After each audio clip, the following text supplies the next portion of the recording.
preparing us for life in his new world. He wants us to get our thinking in line with his thinking, regardless of whether it's dress and grooming, whatever the society presents to us. So it's for our benefit. Yes, very fine. Let's go ahead and move on with paragraph 17. What about the propriety of brothers wearing a beard? The Mosaic law required men to wear a beard. However, Christians are not under the Mosaic law, nor are they obliged to observe it. In some cultures, a neatly trimmed beard may be acceptable and respectable, and it may not detract at all from the kingdom message. In fact, some appointed brothers have beards. Even so, some brothers might decide not to wear a beard. In other cultures or localities, beards are not the custom and are not considered acceptable for Christian ministers. In fact, having one may hinder a brother from bringing glory to God by his dress and grooming and his being irreprehensible. What are some factors that might affect whether a brother wears a beard?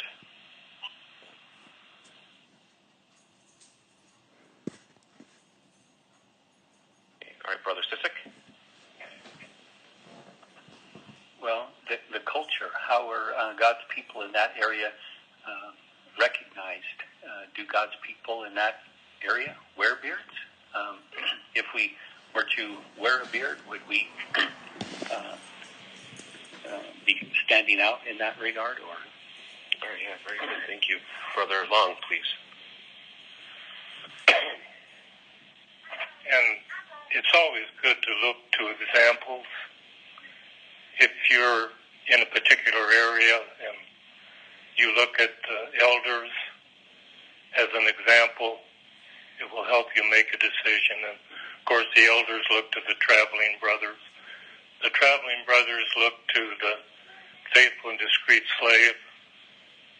So it really isn't difficult to find out a guideline for what's acceptable in your culture. All right, thank you. Brother Wallace? So it all goes back again to public perception and how we would be viewed. And even the world recognizes this. Years ago, before I came to the truth, I had a full beard, and I got a job as a carpet layer. And the first day on the job, one of the business owners called me in and told them, you're going to be going into people's homes, and you've got a full beard. And that makes us uncomfortable as how people might view our installers. So he wanted to know if I'd be willing to shave off the beard to have the job.